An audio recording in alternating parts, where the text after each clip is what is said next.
When it comes to wines from Piedmont, Italy, many wine collectors that I know tend to focus exclusively on the Nebbiolo-based wines such as Barolo and Barbaresco. But I think this is a mistake, as there's also lots of very high quality, underrated Barbera being produced. Of course, as with everything else, it's important not to generalize. In Piedmont, there's 3 times more Barbera being produced than Nebbiolo.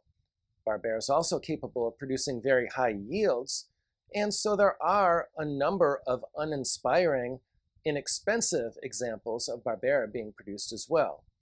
Those are not the wines that I'm talking about in this video. However, there's also some outstanding examples of Barbera that are produced by high-quality producers that restrict yields and treat it with the respect that it deserves.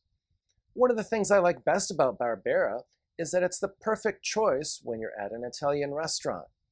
This is so because the prices tend to be quite reasonable, even with a restaurant markup. In addition, it's naturally high in acidity and low in tannin, which means that it doesn't take a long time to open up, and you can enjoy it even in its youth. But due to the high acidity, it's also capable of aging as well, particularly if the producer restricted yields and it has some impressive depth and concentration. Just this past week, I was reminded about how age-worthy and impressive Barbera can be. I tried 2 different Barberas, one from 1997 and one from 1998. Both were from a high-quality producer named Bava, and both were extremely impressive. In fact, I blinded one of them as a Nebbiolo-based wine from about 20 to 25 years ago. In addition to Bava, some of my other favorite producers of high-quality Barbera include Giacomo Conterno, Roberto Vorzio, and also Michele Chiarlo.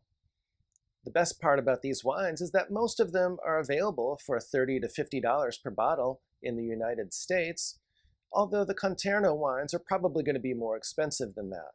But definitely on a going forward basis, at least for my own collection, I plan to buy a lot more Barbera, especially on release, and then enjoy some of it while it's young, but also put some bottles away so I can enjoy some after it has time to develop some additional complexity in the cellar. If you'd like to learn more about Italian wines, I've published numerous videos on various Italian wine subjects, including Super Tuscan wines, Barolo, Brunello, Chianti Classico, and many more.